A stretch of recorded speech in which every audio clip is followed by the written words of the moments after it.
Moscú, porque enseguida te haces con esta ciudad. Cuesta mucho hacerse con Moscú. Y esto es lo que necesitamos. Porque Moscú yo creo que desborda, no sé si a los moscovitas también, pero es una ciudad gigantesca que tiene su identidad como si fuera un gran gigante, ¿no? Que engloba toda la historia, que todos los diferentes, estas capas de la historia medieval, del siglo XIX, zarista, luego comunista, con sus iglesias derribadas, luego nuevamente construidas en los pilares de los tiempos soviéticos, se construyeron piscinas y que refleja evidentemente pues, todo aquello que a uno le puede interesar saber de la cultura y de la historia de Rusia, y que es completamente diferente a San Petersburgo, pero bueno, San Petersburgo es una historia aparte. Bueno, pues nada, una cosa, bueno, un poquito de la peli, porque el director es un georgiano que vive en Moscú toda su vida. Curiosamente, bueno, la mayoría de sus pelis las hizo antes de la caída de la Unión Soviética, y muchas de sus pelis reflejan bastante la vida en este mismo momento. Las películas que salen a finales de los 80 son bastante más pesimistas, o por lo menos escépticas, y más adelante para él el tema principal es la identidad, porque claro, supongo, no he hablado con él, no lo conozco personalmente, pero supongo que para él la cuestión de identidad es algo central, porque claro, él como georgiano no es de Moscú, ¿no? Nació en otro sitio, etc. Entonces siempre esta pregunta de gente que se busca, de gente que no sabe quién es. Pero en esta película todavía hay mucho optimismo. La insoportable levedad de ser en esta peli es muy soportable. La ciudad de Moscú no es tan monstruoso, que es cierto lo que estás diciendo. Ahora mismo es un caos, hay atascos, es un horror. Pero no ha sido así en los años 60, cuando la ciudad todavía no era tan grande como ahora. En la Unión Soviética no había barrios bajeros en el sentido latinoamericano. ¿Por qué? Porque se solucionó esto con los pisos compartidos, los comunalka. Bueno, ahí vivías en un piso compartido con gente que nunca querías conocer, pero por lo menos no había favelas, estas cosas, ¿no? Y el elemento del metro de Moscú que has mencionado tú, esta película es importante. Bueno, yo he mirado un poco la biografía del director otra vez. Su padre era uno de los más importantes ingenieros en la construcción de este metro. Sí. Entonces, sí. Y siempre, ¿no? Uno de los protagonistas de la película, que por cierto se convirtió, hoy es uno de los directores más conocidos de Rusia, incluso tiene una película, un Oscar, y ahora otra vez esto va a ganar.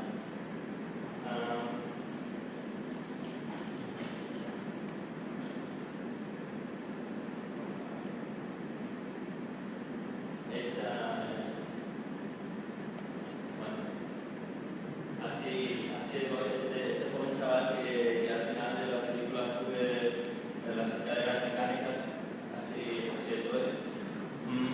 Entonces, claro, el metro es muy importante en esta película, y hace poco he leído un libro de Boris Groys en alemán, que escribe mucho sobre esos fenómenos de la vida cultural y de la vanguardia soviética, y describe, bueno, son cosas muy especulativas, pero quizás por eso interesantes. Describe el metro como la utopía de la Unión Soviética, del estalinismo, que han llevado la utopía no lo han hecho en los cielos, sino bajo la tierra, que bueno, tiene que ver con el infierno, lo cual describe probablemente bastante bien lo que era el régimen de Stalin. Lo que pasa es que cuando se muere el metro, con este estilo muy suntuoso, cambia, se hace más utilitario, incluso de vez en cuando sale a las afueras de Moscú, el metro sale a la luz, ¿no? O sea, como se convierte en un medio de transporte y no en alguna cosa utópica que probablemente es un proyecto de prestigio para el régimen soviético durante la época de Stalin. Se hace como un palacio para el pueblo. Lo que pasa es que la gente siempre pasa, ¿no? Y son como hormigas. Esta estación no es de las más... No, precisamente. Es una estación muy... Sí. comedida, ¿no? Pues Sí. Estaciones tremendas. No, es una estación. La Mayakovskaya, que también tiene nombre del poeta, les digo otras cosas, de un poeta ruso que se suicidó en 1930 y que tuvo un destino también paradigmático porque al principio se entusiasmó con la revolución e incluso se ofreció, digamos, colaborar para... estaba entusiasmado de manera verdadera, pero realmente acabó suicidándose. Mayakovskaya es una estación, aquí sale una foto, les quiero comentar la referencia de este libro, que tiene 33 mosaicos con imágenes del cielo soviético. Mayakovskaya es una de las más impresionantes. Hay estaciones de metro que son auténticos museos. Entonces hay este libro que se llama Autobiografía de Moscú, de Tatiana Pigariova. Tatiana Pigariova es un libro que se editó hace ya bastantes años, que es muy interesante. Contiene realmente todas las historias de las leyendas y la vida moscovita. Ahora lleva la parte de cultura en el Instituto Cervantes de Moscú. Escribió este libro hace ya unos 10 años y habla mucho del metro, ¿no? Y habla de que también hay signos de zodíaco que se pueden seguir. Y no sé si también han visto el año pasado la exposición del Cajasol sobre la arquitectura, ¿no? Que hablaba de México y de todos, ¿no? Y de estos arquitectos. Sí. Lo que pasa es que Stalin lo utiliza a su manera. Y luego en la época de Khrushchev es muy utilitario todo lo que se construye. Esta estación que hemos visto al final no es de estas suntuosas, es muy sencilla. Y ahora, al ver todo esto, después de haber leído a Groys, con esta idea del metro como utopía, pero al mismo tiempo como infierno, y mirando la peli, la última escena, este joven chaval, claro, es una película de la época del cielo. ¿Qué es lo que hace? Él está subiendo, está cantando esta canción, ¿no? Así ligero, como si no fuera nada. Bueno, le para a la chica, pero al final él sube del infierno arriba. El infierno se acabó. Stalin está muerto. Nosotros empezamos una nueva vida con todo lo que hemos visto en la peli, con los coches, con la gente construyendo. El país, por fin, ¿no? Empieza a construirse. Hace 3 años que hemos enviado al primer hombre al cosmos. Todo esto se puede leer esta peli así. Y al final hay como una luz ahí, que todavía es artificial del metro, pero uno puede atisbar que ya queda poco para ver por fin la luz del día y no la luz artificial del infierno que puede ser el metro. Y además las distancias, claro, el logro del metro fue muy importante porque las distancias son enormes. Lo que es curioso es que las paradas del metro son el inicio de los recorridos de los pequeños minibuses que distribuyen a la gente por el barrio, centenares de autobuses en los que caben 9, 10 personas que están esperando en las estaciones del metro y les distribuyen. Es bastante curioso. No sé si ahora... No, pero esto existe ahora en toda Europa del Este. Existe el transporte público, que son los trolebuses y autobuses, pero los autobuses son privados, cubren la misma ruta, Sí. pero no paran en tantas paradas y son más caros. Entonces, esto es algo que, por ejemplo, también existe en Belgrado, en Moscú, en San Petersburgo. Es algo relativamente, bueno, desde que yo voy a Moscú desde el 96 siempre lo he visto. Es como una alternativa al transporte público que no es un taxi, transporte público, es una especie como de lanzadera. Sí, son lanzaderas.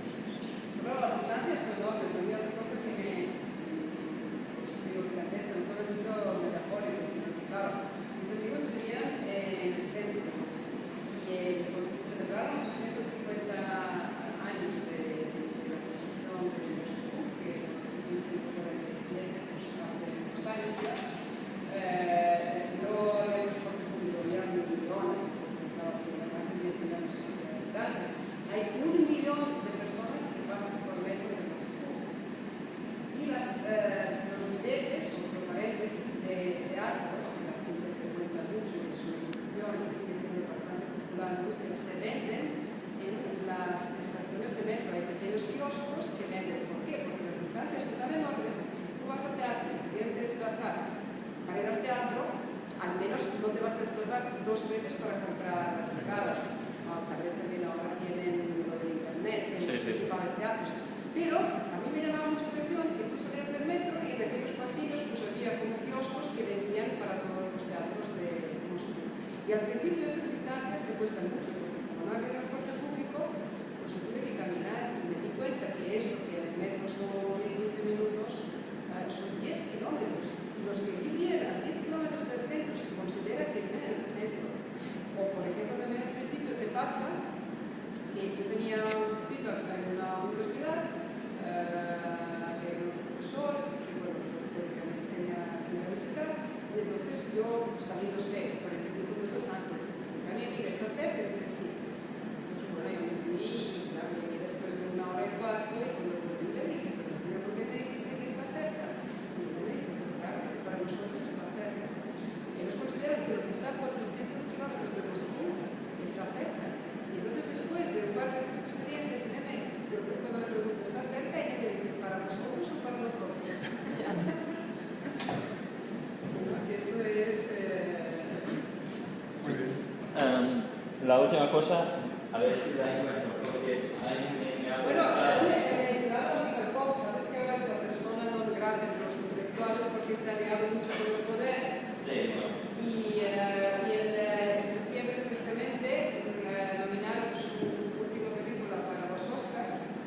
Fue una gran polémica porque él, que realmente fue un realizador genial, tiene esta película que recomiendo mucho, si no han visto, Quemados por el Sol, o Quemados por el Sol, que habla de los tiempos estalinistas, otra que se llama Ojos Negros, que se inspira en Chekhov y en Gogol. Él desde hace muchos años está muy próximo al poder. Pero la cultura rusa siempre ha sido muy importante. También la gente que está dirigiendo cosas culturales es la gente que necesariamente tiene que ser actualmente el partido de Putin. Y entonces, bueno, les molestaba mucho de que se presentara esta película, que es una tercera parte de Quemados por el Sol. Y este hombre de talento, pues un poco ha hecho el pacto diabólico, ¿no? Ha vendido... Bueno, mira, él está haciendo lo que sabe hacer por sobrevivir, porque su familia, primero, es una familia noble. Ha sobrevivido a la caída de los zares. Su padre es un poeta con unos versos muy bonitos para niños, pero también autor del himno de la Unión Soviética. De la primera versión, de la segunda, ahora de la tercera, con la misma melodía del himno de Rusia. Su hermano, que es bastante más en la posición que él, también es director de cine. Es una familia, Mikhalkov mismo ya ha colocado a sus hijos. O sea, es alguien inundible. Eso hay que saber hacerlo. Y sí, es aquello de